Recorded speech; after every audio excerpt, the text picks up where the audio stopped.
Excella Education Study in USA assured scholarship. Contact 9881 నమస్తే, welcome to I dream. నేను మీ మాధురి. ఎవరో వస్తారు ఏదో చేస్తారు అని చాలామంది వెయిట్ చేస్తూ ఉంటారు. పక్క వాళ్ళ మీద డిపెండ్ అవ్వటం, వాళ్ళు ఏం చెప్తే అదే చేయటం, రిజల్ట్ వచ్చేటప్పటికి వాళ్ళ మీద మళ్ళీ బ్లేమ్ చేయటం. ఇక్కడ చేస్తుంది తప్పెవరు? మన పనుల్ని పక్క వాళ్ళు, అంటే మన ఏదైతే చేయాలో పక్క వాళ్ళతో చేయించుకొని వాళ్ళకి బర్డెన్ ఇవ్వడమే కాకుండా అసలు మనం దాని మీద అవగాహన కూడా కోల్పోతున్నాం అన్న సంగతి చాలామంది మర్చిపోతూ ఉంటారు. అయితే సెల్ఫ్గా మనం ముందుకు వెళ్ళాలి అంటే మనకి మనం మోటివేషన్ అనేది ఇచ్చుకుంటూ ఉండాలి. సో ఇలాంటి మోటివేషన్స్ కావాలి అంటే ఏం చేయాలి, మనలో ఏ ఛానల్స్లో మార్పులు రావాలి, ఇవన్నీ డీటెయిల్గా చెప్పడానికి మనతో పాటు ఉన్నారు doctor Chinmayi Tammareddy, psychologist plus emotional counsellor. తనని అడిగి డీటెయిల్గా తెలుసుకుందాం. Hello ma'am. హలో అండి. మ్యామ్, నేను ఇప్పుడు చెప్పినట్టు సెల్ఫ్ మోటివేషన్ చాలా తక్కువ. ఏదైనా ఉంది అంటే పక్క వాళ్ళకి అది అప్పచెప్పటం, వాళ్ళు సరిగ్గా చేయలేదంటే వాళ్ళని బ్లేమ్ చేయటం, లేదు అంటే నేను కంప్లీట్గా ఏం చేయలేను అని చెప్పి ఒక మూల కూర్చోవటం. ఇలా కాకుండా తమని తాము సెల్ఫ్ మోటివ్ చేసుకుంటే ప్రతి ఒక్కరు, మనకి భూమి మీద పుట్టిన ప్రతి ఒక్కరికి ఒక ఇది ఉంది, మోటివ్తోనే పుట్టారు, ఆ మోటివ్ కంప్లీట్ చేసుకోవటానికే ఉంటారు అని మనకి భగవద్గీతలో ఎప్పుడో చెప్పడం జరిగింది. అదంతా కరెక్టో అవునో కాదు అని కొన్ని పక్కన పెట్టినా కూడా మనల్ని మనం మోటివ్ చేసుకొని ముందుకెళ్తే చాలా సక్సెస్ అయ్యే వాళ్ళు చాలామందిని చూస్తూ ఉన్నాం. సో ఈ సెల్ఫ్ మోటివ్ని ఎలా చేసుకోవాలంటారు? చాలామంది అడుగుతూ ఉంటారండి, ఏంటంటే మేము మా బెస్ట్ సెల్ఫ్గా ఎలా ఉండాలి, మా బెస్ట్ వర్షన్గా ఎలా మారాలి అని. చాలామందికి ఏంటంటే అలాగా మంచి గ్రోత్లో ఉండాలి, బాగా ఎదగాలి, బెస్ట్గా ఉండాలి అనేది అందరి మనుషుల లోపల ఉండేటువంటి ఆ సహజ నైజం. అది అలా కావాలి అని కోరుకోవడము. అవును, అలా కావాలి అని కోరుకునే దాంట్లో ఏంటంటే ఈ మధ్య కాలంలో ఒక ట్రెండింగ్ థాట్ ఏంటంటే అందరికీ లెట్ గో ఆఫ్ ఎవ్రీథింగ్, అన్ని వదిలేయండి, ఫ్రీడమ్, మీకు నచ్చినట్టుగా ఉండండి అని చెప్పి అన్నిటినీ బ్రేక్ చేసేసి మీకు నచ్చినట్టుగా ఉండండి అనే దాని గురించి మాట్లాడుకోండి. ఈ మధ్య చాలా ఎక్కువ ట్రెండింగ్ అది, అందరూ ఎక్కడ సోషల్ మీడియాలో చూసినా సరే. So live for your self, breakout everything, ఇలా రకరకాలు మనం వింటూ ఉన్నాము. సరే, అది కరెక్ట్, బాగానే ఉంది. అది కొన్ని సందర్భాల్లో ఏంటంటే అలా మనల్ని మనము కొన్ని లిమిటేషన్స్ మనకి ఉన్న వాటిల్ని బ్రేక్ చేసుకుంటూ మనము గొప్పగా ఎదగడానికి మనం ప్రయత్నిస్తూ ఉండాలి. అది కొన్ని సందర్భాల్లో బాగా, అది చాలా కరెక్ట్. అయితే కొన్ని సందర్భాల్లో ఏంటంటే మనం మన బెస్ట్ వర్షన్గా మనం ఎదగాలి, అవ్వాలి అంటే ఏంటంటే మోస్ట్ ఇంపార్టెంట్ ఏంటంటే మనము కొన్ని లిమిట్స్ మనకు మనం పెట్టుకోవాలి. మనం ఎలాగైతే కొన్ని లిమిట్స్ని బ్రేక్ చేస్తే బాగా గ్రో అవుతూ ఉంటామో, అలాగే కొన్ని సందర్భాల్లో కొన్ని విషయాల్లో మనకి మనం కొన్ని లిమిట్స్ పెట్టుకున్నట్లయితేనే మన లోపల ఆ గ్రోత్ అనేది స్టార్ట్ అవుతుందన్నమాట. సో దాంట్లో మోస్ట్ ఇంపార్టెంట్ ఏంటంటే కంఫర్ట్ జోన్ నుంచి you have to come out of your comfort zone. లేదంటే మీ కంఫర్ట్ని కొంచెం పుష్ చేసుకోవాలి. మీరు కంఫర్ట్, మనం మామూలుగానే మనిషికి సహజంగానే ఆలోచన ఎలా ఉంటుంది, మన మనసులో అన్నీ ఈజీగా అయిపోతే బాగుండు, త్వరగా అయిపోతే బాగుండు, ఈజీగా అయిపోతే బాగుండు, అన్నీ సులభంగా ఉండాలి అని మన మనసు ఎంతసేపు ఏంటంటే అలా సులభంగా అయిపోయే దాని గురించి ఆ కంఫర్ట్ కోసం ఎక్స్పెక్ట్ చేస్తూ ఉంటాం మనం. కానీ ఏంటంటే కొన్ని సందర్భాల్లో ఆ కంఫర్ట్ అనే దాని నుంచి మనం కొన్ని పుష్ చేసుకోవాలి. అలా పుష్ చేసుకున్నప్పుడు ఏంటంటే మన లోపల ఆ గొప్ప క్వాలిటీ రాదు. మనము కంఫర్ట్లోనే ఉంటాము, ఎక్కడున్న వాళ్ళు అక్కడే ఉంటాము, but you have to become very slim. That is not possible.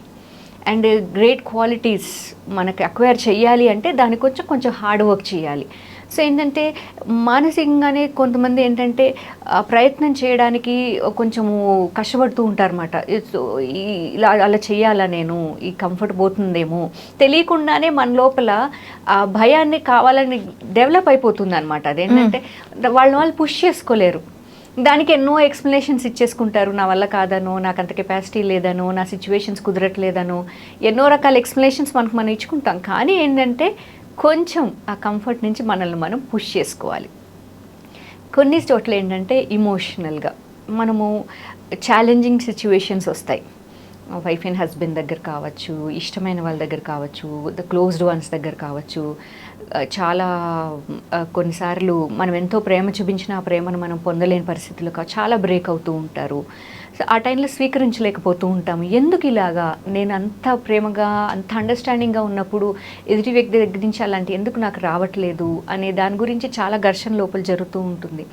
So అలాంటి చోటే చాలా ఎక్కువ బ్రేక్ అవుతూ ఉంటారు. అవి అన్ఆన్సర్డ్గా ఉండిపోతాయి ఆ ఎమోషన్స్, ఎవరు అడ్రస్ చేయరు దాన్ని. అలాగే ఇంకెప్పటికీ ఒకలాంటి సాడ్నెస్ క్యారీ ఫార్వర్డ్ అయిపోతూ ఉంటుంది అనమాట అందరి లోపల. ఎంత వాళ్ళని పుష్ చేసుకుంటున్నా ఇవి అన్ఆన్సర్డ్గా ఉండిపోతూ ఉంటాయి. సో ఏంటంటే ఇలాంటి సందర్భాల్లో కూడా మనల్ని మనము, మన ఇమోషన్, అదేదైతే ఎక్స్పెక్టేషన్ ఉందో, ఏదైతే మనం ఆ పెయిన్ ఎక్స్పీరియన్స్ చేస్తూ ఉన్నామో దాంట్లో కూడా మనము దానికి ఆన్సర్ కావాలి, ఆన్సర్ లేక మనము స్ట్రగుల్ అవుతూ ఉంటాం కదా, అది ఆన్సర్ రాదు అనేటువంటి ఒక కంఫర్ట్ జోన్ నుంచి కూడా మూవ్ అవ్వాలి మనం. ఇంకా అక్కడి నుంచి మనకి మనం ఎక్స్పెక్ట్ చేసినంత రాదు, ఇది కాదు, this is what it is అనే ఒక టఫ్నెస్ని కూడా మనకి మనం నిలుపుకోగలిగితే, మనల్ని మనం అలా చేసుకోగలిగితే మాత్రం, ఆ కంఫర్ట్ జోన్ నుంచి కూడా దాటగలిగితే అల్టిమేట్గా మనకి ఎలా ఉంటుందంటే, అబ్బా నా లోపల ఇంత స్ట్రెంగ్త్ ఉందా, oh I can be more tough అనమాట, ఇంత స్ట్రాంగ్గా నేను ఉండగలను అనమాట అని మనకే ఆశ్చర్యంగా అనిపిస్తుంది. మనం అలాంటి కొన్ని ఇమోషన్స్ని, అంటే ఇమోషనల్ కంఫర్ట్ కూడా ఉంటుంది కదా కొన్ని చోట్ల, మనం ఒకలాగా మన మీద మనం జాలి చూపించుకోవడము, లేదంటే కనుక లేదా ఇంకొంచెము ప్రేమ కావాలని ఆశిస్తూనో ఇమోషనల్గా కూడా ఒకే స్టేట్ ఆఫ్ ఇమోషన్స్లో ఉండిపోతూ ఉంటారు కొంతమంది. ఎందుకంటే అదే కంఫర్ట్ జోన్ అయిపోతుంది, అది పెయిన్ఫుల్ అయినా కంఫర్ట్ జోన్ అయిపోతుంది అది.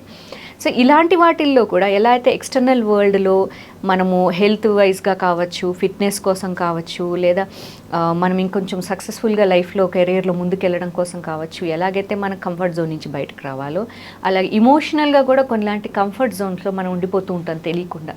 సో వాటిని కనుక కొంచెం దాటి రాగలిగితే ఏమవుతుందంటే యూ బికమ్ సో స్ట్రాంగ్, మనకే ఆశ్చర్యంగా అనిపిస్తుంది, ఓ ఐఎమ్ స్ట్రాంగ్ ఇనఫ్. సో నేను ఊరికే అలాగా నేను వీక్గా లేనైతే నాకు ఇంత స్ట్రెంగ్త్ ఉందా అని అర్థమవుతుంది. మనమే కొత్తగా పరిచయం అవుతాము సో ఆ కంఫర్ట్ జోన్ నుంచి వచ్చినప్పుడు.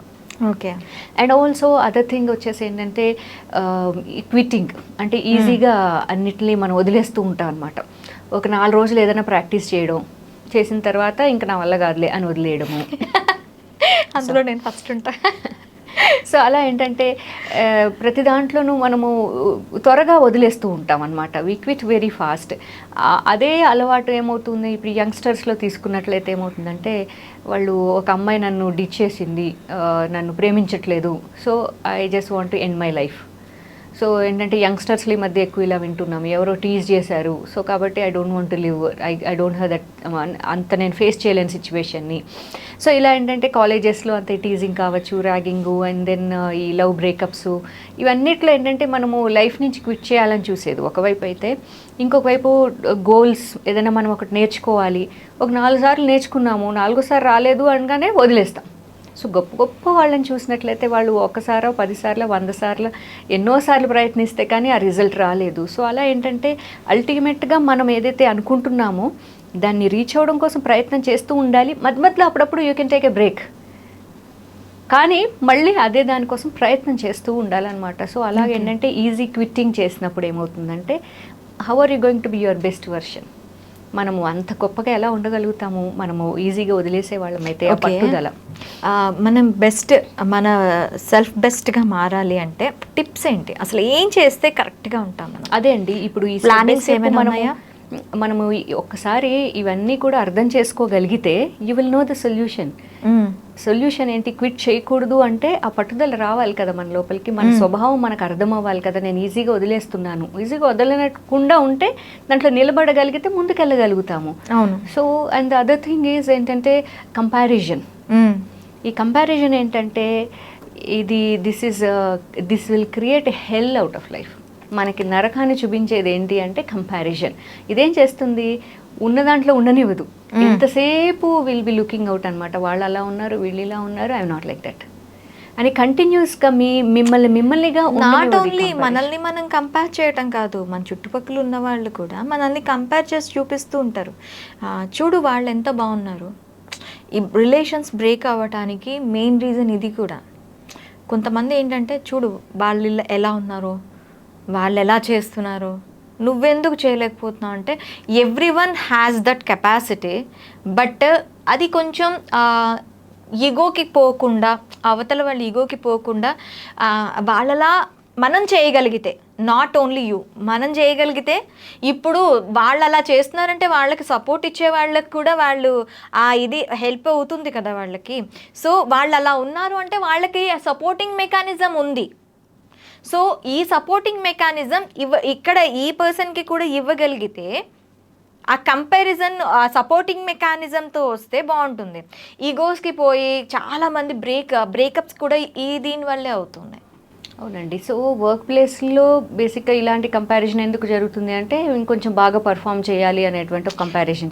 మన బెస్ట్ సెల్ఫ్ అనేటప్పటికి మన చుట్టూ ఉండే motivations not only work place, ఇంట్లో కావచ్చు, రిలేషన్షిప్లో కావచ్చు, ఫ్రెండ్స్లో కావచ్చు, ఈగో క్లాషెస్ వస్తూ ఉంటాయి. చెప్తూ ఉంటారు చుట్టుపక్కల వాళ్ళు, ఖచ్చితంగా మన పేరెంట్స్ కావచ్చు, మన చుట్టుపక్కల ఉండేవాళ్ళు అలా అవ్వచ్చు కదా, ఇలా అవ్వచ్చు కదా అని చెప్తూ ఉంటారు. అయితే ఏంటంటే అలా అందరూ చెప్పే కంటే ముందు first of all we're doing that to ourselves. మనం అందరిని అంటున్నాము వాళ్ళు అలా అంటున్నారు, ఇలా అంటున్నారు అని. అయితే అలా మనం ఏం చేసుకుంటున్నాం అనేది ఫస్ట్ స్టెప్లో మనం చూడాల్సింది ఏంటంటే వీ కీప్ కంపేరింగ్ కదా, ఇతరుల బ్యూటీతో కావచ్చు, వాళ్ళ స్టేటస్తో కావచ్చు, అన్నిటిని మనం కంపేర్ చేసుకుంటూ ఉన్నాం కదా.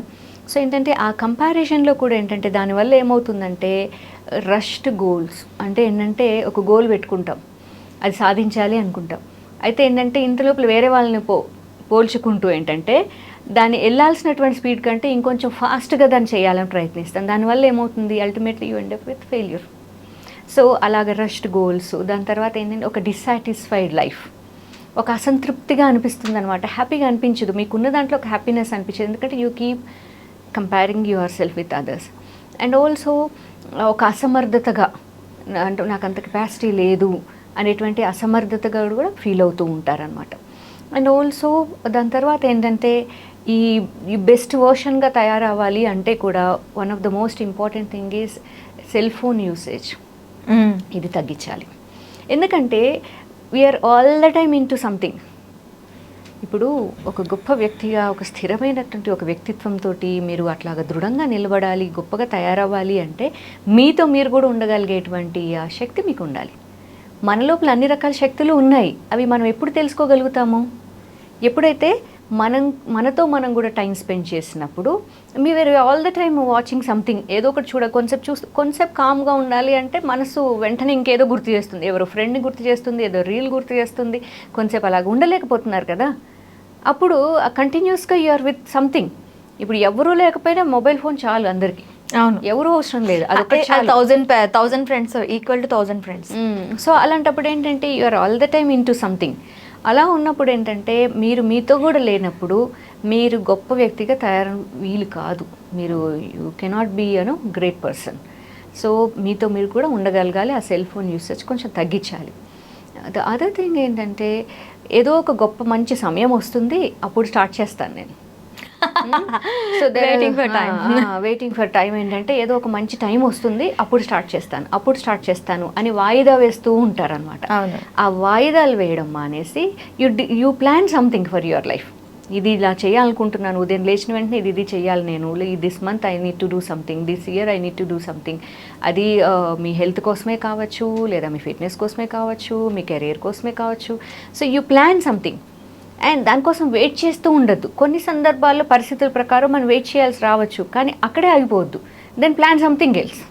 సో అలా ఏంటంటే don't wait for a good time to start today. ఈ రోజు స్టార్ట్ చేయలేకపోతే ఏమవుతుంది, నెక్స్ట్ 50 years వచ్చిన తర్వాత కూడా అప్పుడు కూడా ఆ రోజు వెయిటింగ్ ఫర్ టైం, ఆ టైం వస్తుందని వెయిట్ చేస్తుంది. అవును, ఇలా చాలామంది, అంటే నేను చూసిన ఒక 20 to 30 old people waiting for hour time అనేవాళ్ళు చాలామందిని చూసాను నేను. అదే అండి. సో అలా ఏంటంటే ఇవన్నీ కూడా మనం కొంచెం వర్కౌట్ చేసుకోగలిగితే ఇవి చాలా మోస్ట్ క్రూషియల్ థింగ్స్ అనమాట. సో ఇవి వర్కౌట్ చేసుకోగలిగితే ఏంటంటే మీకు తప్పకుండా you can become your best version. అంటే ఇవి బేసిక్, దీనిపైన చాలా బిల్డ్ చేసుకోవచ్చు మనము. ఈ బేసిక్ మనం వర్కౌట్ చేసుకుంటే మాత్రం you will have lot of strength. Okay. And you will be very, very, you will feel very good about yourself. Okay. Okay, Chinmay garu, thank you very much. Thank you.